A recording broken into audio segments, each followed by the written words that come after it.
tidak semua yang ditinggalkan oleh Rasulullah Sallallahu Alaihi Wasallam itu harus kita tinggalkan atau tidak boleh kita lakukan.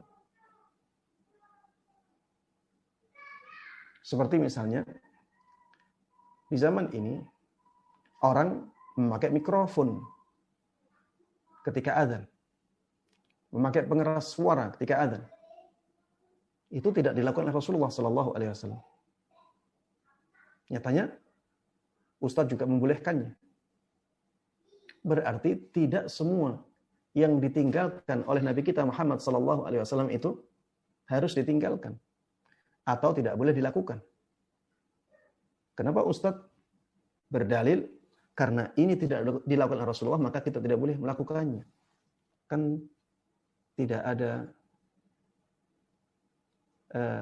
kelaziman atau keterkaitan di antara keduanya.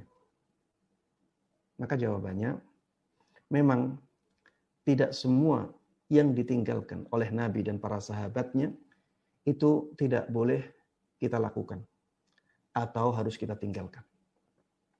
Tidak semuanya. Tapi ada yang demikian. Ada yang demikian. Maksudnya ada sesuatu yang ketika hal tersebut ditinggalkan oleh Nabi dan para sahabatnya, maka harus kita tinggalkan.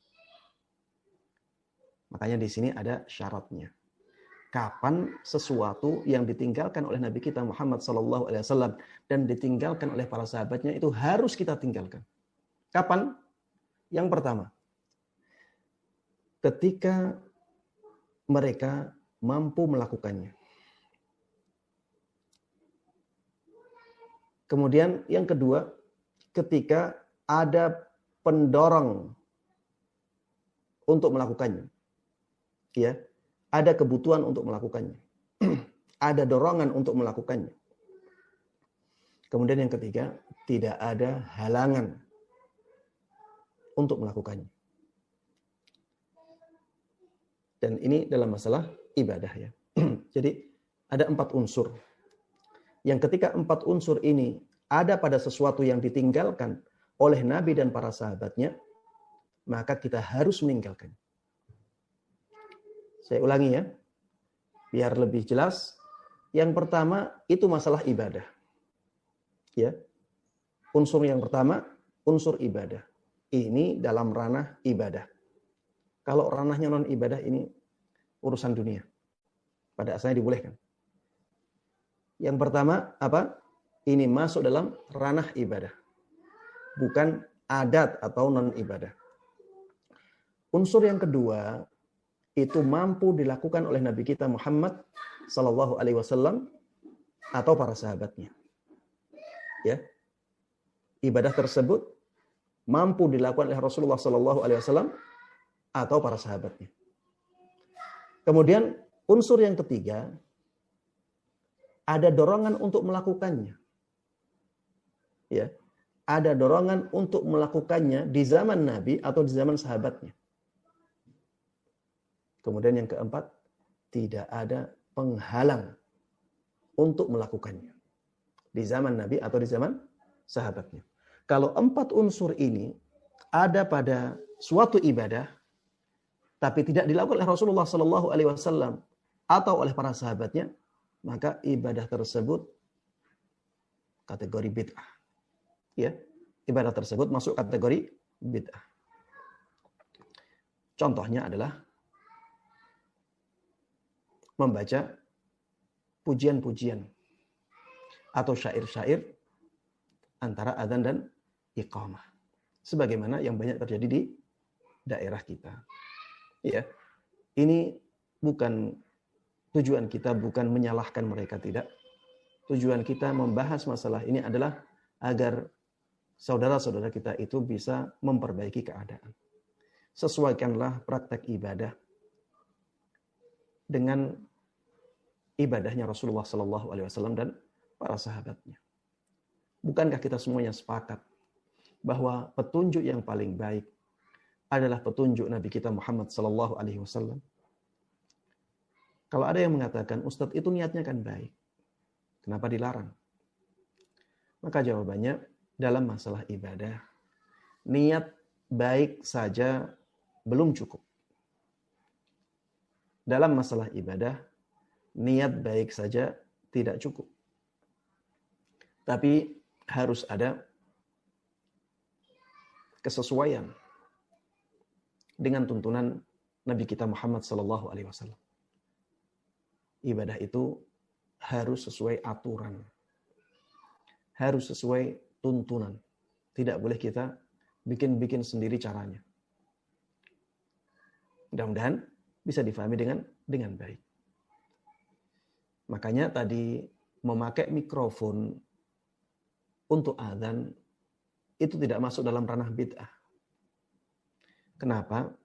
Karena 4 unsurnya tidak terpenuhi. Ya. 4 unsurnya tidak terpenuhi. Unsur apa misalnya? Unsur Rasulullah SAW mampu melakukannya. Apakah di zaman Nabi Muhammad SAW Rasulullah bisa memakai mikrofon? Apakah Rasulullah SAW dan para sahabatnya radhiyallahu taala anhum bisa membuat mikrofon ketika itu? Bisa memakai pengeras suara ketika itu?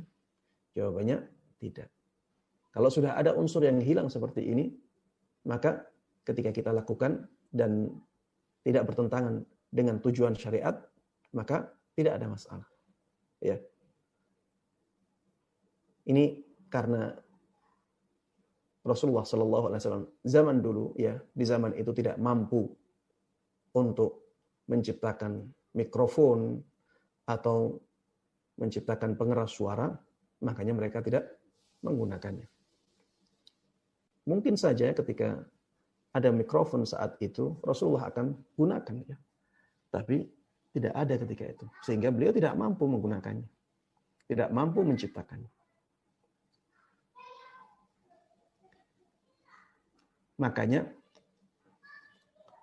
sholat tarawih secara berjamaah dari awal Ramadan sampai akhir Ramadan menjadi bukan bid'ah.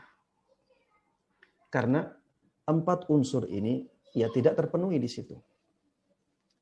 4 unsur yang saya sebutkan tadi ada yang tidak terpenuhi. Apa yang tidak terpenuhi di dalam salat witir dari 4 unsur ini? Ya, tidak adanya penghalang. Tidak adanya penghalang untuk melakukannya. Kenapa salat tarawih di zaman Nabi Muhammad SAW itu tidak dilakukan secara berjamaah dari awal sampai akhir oleh Nabi kita Muhammad SAW? Karena ada penghalang. Penghalangnya apa? Kekhawatiran Rasulullah SAW untuk kekhawatiran Rasulullah SAW dari diwajibkannya sholat tarawih. Ya, beliau tidak ingin sholat tarawih itu diwajibkan kepada umatnya karena itu akan memberatkan. Beliau khawatir. Ini penghalang yang menjadikan Rasulullah SAW tidak sholat tarawih berjamaah dari awal Ramadan sampai akhir Ramadan. Makanya ketika sahabat Umar ibn al-Khattab radhiyallahu taala anhu